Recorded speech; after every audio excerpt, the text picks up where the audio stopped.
Hi, folks. Today I'm taking you 9 years back, man, to an interview I had with the firebrand Kennedy Agyapong. And if you think that firebrand thing is a recent thing, take a look at this. Show some love for the good friend Kennedy Agyapong. Honorable, welcome to TGIF, man. Thank you very much. It's good to see you. It's a pleasure meeting you too. Yeah. And did you agree with me? You tell the truth and let the chips fall where they may? Well, you are telling me. But we're going to have fun, man. I was delighted when my producer said they've been able to get you to join us, you know, because you're known as very hard-hitting, controversial, speak your mind person. Is that part of our bringing, or is that, tell me a little bit about that, where that comes from? Well, I don't know. Anyway, I'll say yes because right from my youthful age or time, I've always insisted on my rights. And unfortunately, this side of the world, anybody who tries to insist on his rights, sometimes considered very rude, arrogant, you know, all sorts of names. But what are some of the earliest things you can recollect as a child that you were insisting on your rights and people thought, "Kwa when you tried to cry"? Well, you know, several times, you know, right from elementary school, secondary school, you know, there are certain things I did that... like what? You know, maybe on television, you know, I don't have to mention names. I remember one time when I was in Form 5 at Saudi College, I was in Form 4, and a group of Form 5 guys stole my trunk. They stole it? Yeah, from my dormitory, you know, because that time I was still doing business and going to school, so on vacation, you know. So they knew that I had a lot of money in my trunk. So I was sleeping and they took the trunk to the school field, broke into it, stole everything. I was there and my house prefect and the watchman came to wake me up. When I saw the envelope that I had my money in, I knew those who took it because they were my very good friends and they are the only people who knew where I was keeping that money. You know, keeping the money. So I went straight to them, and that time I was a karatist. So, you know, they were my seniors, but I gave them some severe beatings. Then the school authorities pleaded with me to stop, but... How many people were you beating at the time? Well, there were 6. You were fighting all of that at the time? Well, at the time, you know, I give you a kick and you see that. Then they were telling me the truth. So when the police came, they admitted that they've stolen, but I think they shared the money among themselves, my kente cloth and all those things. So what I did to them was that I made sure all of them failed their exams. You made sure they failed? Yeah, what I did was that we have what we call Canterbury Hall. I mean, that's where the Form 5 students take their exams. So what I did was, I would check the time they're going to take their exams, then I would just go and sit in front of the Canterbury Hall. The moment they see me, they run away. So because of that, they couldn't do a lot of them.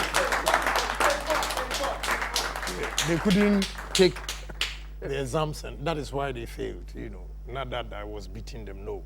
But they couldn't even enter because they saw you? No. Really? Because I'll make sure, you know, I get things done. That is, you know, I can tell you a couple of things, but, you know, now I'm matured. so I don't do those things anymore. But we have problems in this country, you know. Anytime you try to defend yourself, you know, people do not even listen to the imports of the argument. And because the system here is so polarized in terms of politics, you know, some people will just sit on the fence and take a position that this is what the guy said, without even giving recourse to what has transpired before, you know, I made that statement. So I find it difficult sometimes, but that doesn't stop me. Once I know I'm telling the truth, I'm being fair to every human being, the authority, you can't stop me from saying what I have to say. Even if you kill me, I'll tell you like it is. After that, you can kill me, but I know posterity will judge me. You know, so No, I'm cool about things, just that I'm not difficult. If you are close to me, you realize I'm not difficult. But I'm very, very disciplinarian. That is where I have a problem with a lot of Ghanaians or even my workers, you know. So basically, you think that your feistiness is more on the lines of being a disciplinarian more than a rebel? Yeah, disciplinarian more than a rebel. You know, but some people think I'm rebellious, this and that. No, you know, most of the time, I'll be honest, you do. And frankly speaking, most of the time, the system here does not allow people to speak the truth. They are so afraid of authority that, you know, they'll be hiding behind the authority and lying through their teeth. It's something I cannot stand. So I always tell you, look, my brother, you know, what you are saying is not the truth. And you'll be surprised that in our society, you get majority of the people thinking the same way. And I tend to be different because whether it's my party or NDC or any other party, if you are right, you are right. Case closed. The supreme interest of Ghana, to me, is paramount. And therefore, I will not take decisions based on party affiliations. Well, sometimes we do. But anything that will affect the country, well, even if my party will whip me, I will say no. What is the most difficult challenge you've had in your party, raising something that you didn't think was going towards the popular opinion? You know, you might think Agyapong is up there, but I'm with the ordinary people. I listen to them a lot. I go to chop bars today as I speak. I have colleague friends cooking, will go there and eat. That is where I get a lot of information. But sometimes in my party, when you come back to tell them what is on the ground, they don't believe it. I remember when I was telling them, hey, President Kufuor, MPP4, you know, IMF and World Bank, they don't vote. They don't vote. The ordinary people is saying that we shouldn't increase the fuel. Trust me, I had a big problem with my party, and that boy is collapsing our party, is destroying this. But today I'm a prophet. I want that title. You know, I think I can prophesy better than TB Joshua. So maybe next time Professor Moore should come to me and I'll tell him, I'll give him his destiny. You know, I always try to speak the truth. Yeah, it's getting very exciting, but we have to take a commercial break. We're going to pause for a commercial break. When we come back, we'll talk more about the prophecy of Honorable Kennedy Agyapong. Stick around, we'll be right back. We're talking to Honorable Kennedy Agyapong, the man who says he tells it like it is and let the chips fall where they may. And just before the commercial break, he was talking about how his truth is actually tantamount to prophecy at certain times. And so are you saying you foresaw that the direction wasn't going to be too good for your party? Yeah, because, and it's not only my party, the whole Ghana. When you look at what is happening today, you know, the hardships Ghanaians we are going through, you know, I told them that I borrowed some words from President Clinton in America when he was handing over in their convention, when he raised our God's hands. He said, America, do not take the wealth we've created for granted. If you make a mistake and vote for Republicans, we will live to regret. I borrowed the same words and said, Ghana, do not take the wealth MPP has created for granted. If you make a mistake and vote for NDC, God will serve a good. And yet, today,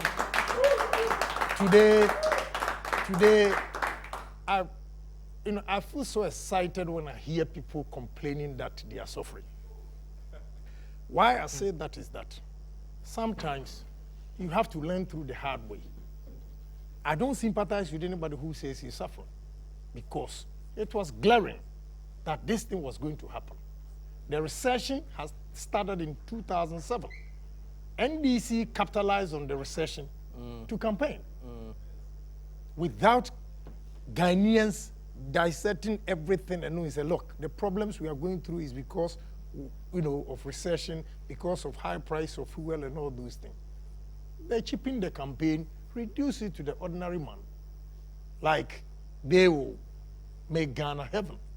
And today, hey, why not? The ordinary man is suffering more than myself. You see? So when I listen to them, I've shut my phones off because almost every call that I'm getting, somebody is asking me for a favor. My brother, I'm bleeding. I'm one person. I can't take care of the whole country, especially my party people. You see the arrogance of some of my party members. And I'll tell you, you know, when we were advising them, please put the differences aside and let's vote. Say, oh, mentor, I'm not going to vote. They think they were hurting Anado or hurting me or hurting President Kufuor. You are not hurting any individual. You are hurting the party. And this is what we're going through. So I think next I believe that whatever I tell them, they'll take it. I am a prophet because I mingle with the ordinary people, the common people in society. Everywhere I'm there with them. So they tell me, hey, catch President Kufuor, hey, MPP, today is happening. They are telling me, Honorable, we beg you, there should be unity between Alan and Nano, unity between Alan and Nano. What's your personal take on that? Yeah, I'm preaching unity. I'm preaching unity. It's important. You see, two options for NDC now. The options they have is intimidation and rigging. If not, they have failed the country entirely in terms of economics and political achievements. They failed. But we can beat NDC only when we are united. That is when I tell you, my brother, take East and let me take West. We'll agree, and you take East and I take West. We'll be able to watch and protect the ballot boxes and defend ourselves. But with this kind of disunity, I don't want to tell you yesterday, lunchtime, you know, I was talking to very close friends of mine, and the way they've taken a position, very angry. Very, very angry. I said, listen, you still haven't learned anything. Position regarding what, the rift between? Yes. Yes. I said, you guys haven't learned anything. Me, I've learned my lesson. But at least I cushioned myself because I knew that the way we were going, we were not in touch with the ordinary people. Our policy is dead. But we failed to let the ordinary people know that we care for them. And NDC capitalized on that to campaign. That is why we lost. And our own arrogance. You have 17 good aspirants displaying affluence and Legon. You know? Now sometimes people come out on there and say that we lost because of President Kufuor. I personally, I'm sorry, I'm on television, but the word, we have to use it. It's rubbish. Because individually, we all contributed to our defeat. And therefore, I believe that we should not apportion blames now. This is not the time to apportion blames. Let's get together, put things behind us, and move forward. We can only do that, we can put it behind us only when we also talk about it to correct our mistakes. Well, he's telling you as it is, letting the chips fall where they may. And he's also a businessman, Kent City Media, Oman FM, Net 2, what's the Agenda newspaper? Ash FM, now we've suspended the agenda. Yeah. But you're very bullish when you started. I remember, I don't know whether it was in the paper or some interview, and you were very bullish about, look, once you get into something, you're going all the way. Yeah. And you're bringing a new face to the media. Yeah. You're talking about competing with BBC, Yeah. CNN. Yeah. Is that dream still alive, or what's happening with that? You know, nobody can kill that dream. As I speak, I have new machines coming. We are going to Kumasi Takoradi. By the end of the year, we'll be going to Cape Coast, Sunyani, and Tamale. And you see, I have no partner. I'm single-handedly doing this. And sometimes it's difficult. But I have said it on air that what any white man has done, black man can do it too. Maybe it's just a question of time and determination. So I have said to myself, I will do it. Well, I've shown an example. You know, I started this television station and everything. Yeah. I think the television, the transmitter also got blown and we needed to change it. Now, as I speak, it's at the port, at Accra here, not Tema. They're clearing them, and we expand them because the competition is very keen. You know, it was difficult for me starting radio stations and television at the same time. But I said it on Peace FM. That day when I said I will not go there again, I told them, you will see that I will set up a place like that for you to see. And it's happening. I haven't given up. But there are challenges. Yeah, yeah. You were speaking earlier, just to clarify, about the work ethic. What is your... how it's so appalling. With all due respect to your crew here, Ghana, if you really want to move forward, my brother, we need to change our work ethics. The people are slow. They can't read between the lines. They don't have initiatives. And I wonder, these same people, when they get a chance to travel outside, they do so well. Yeah.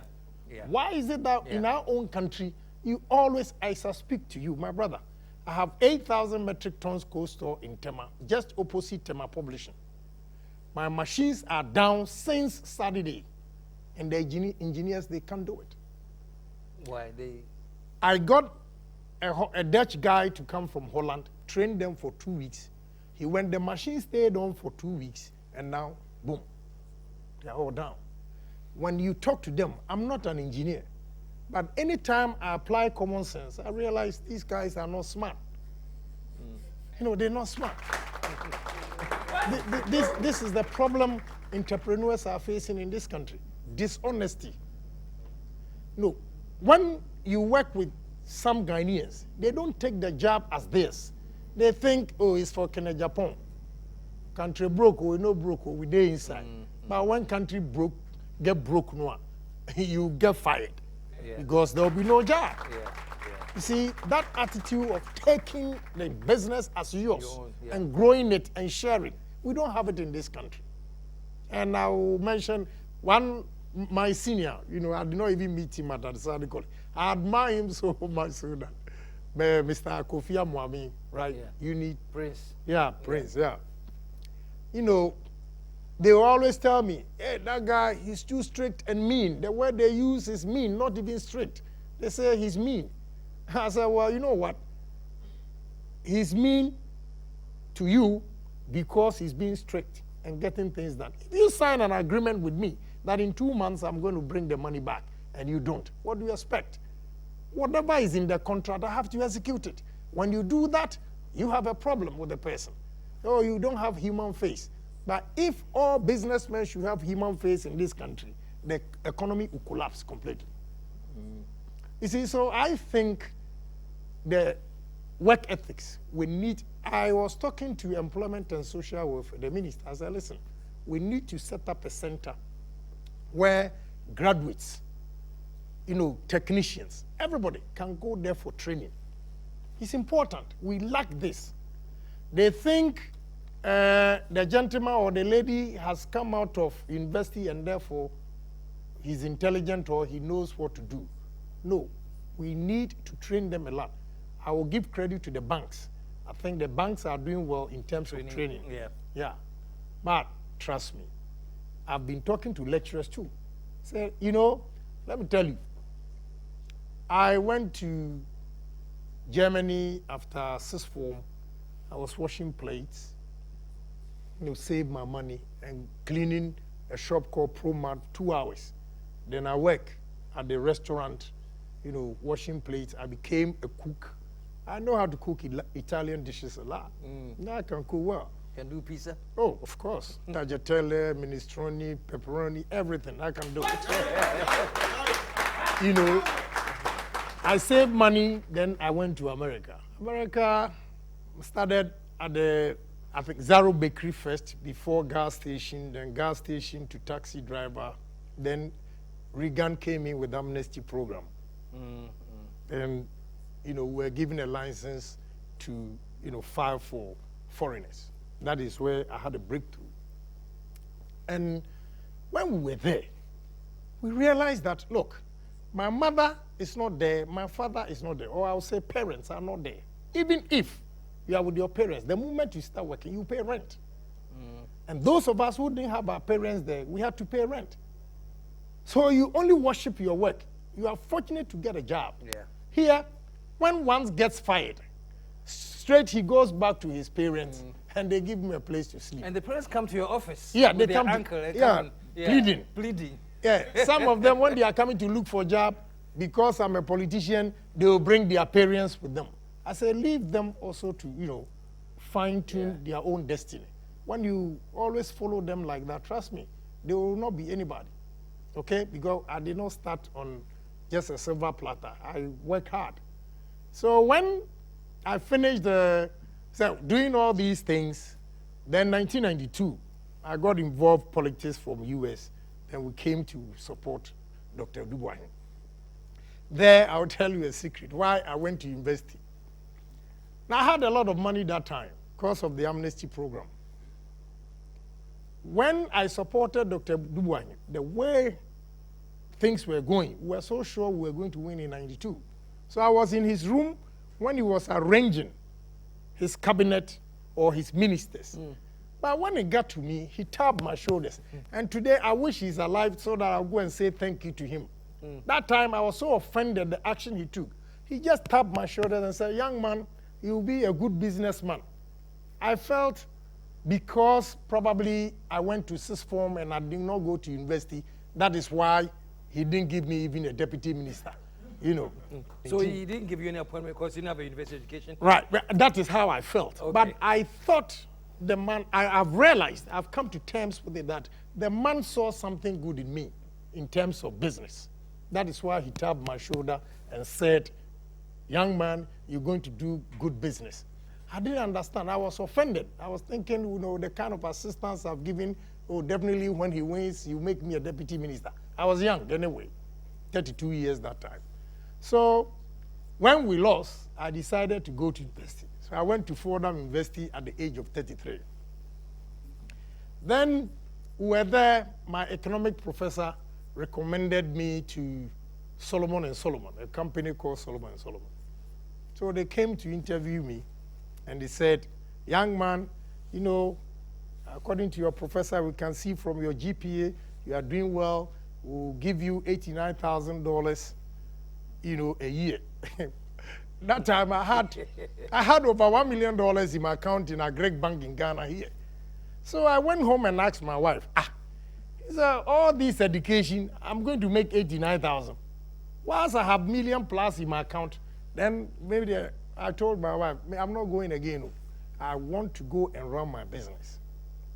So third year at Fordham University, I stopped.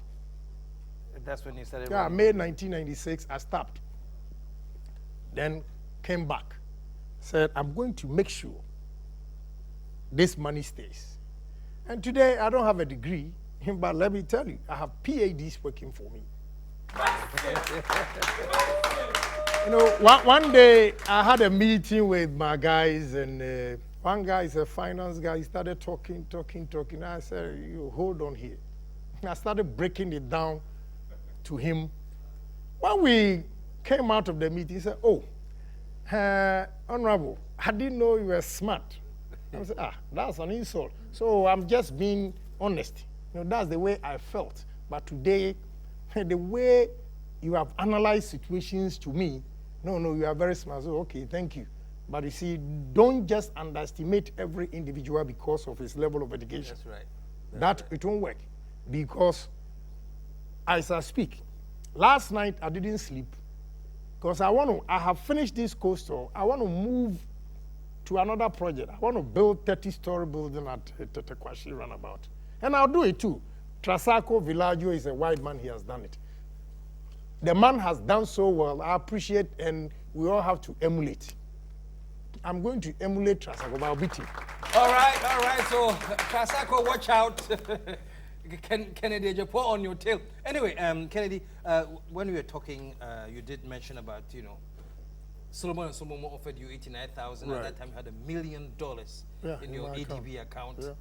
There's been a lot of speculation about Kennedy's wealth source. Some say, to put it mildly, they say, but Ken, drug dealer. We know how he got his money. Yeah.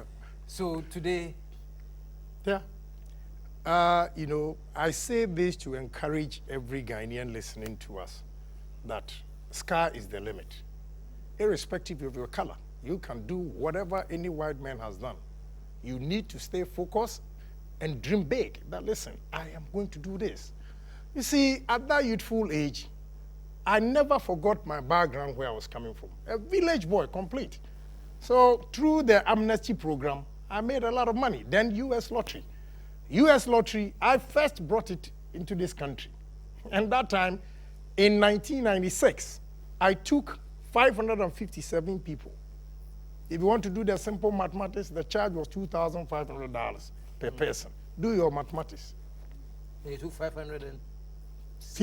57. Yeah, to America. And me, a poor boy coming from Asin Dumping.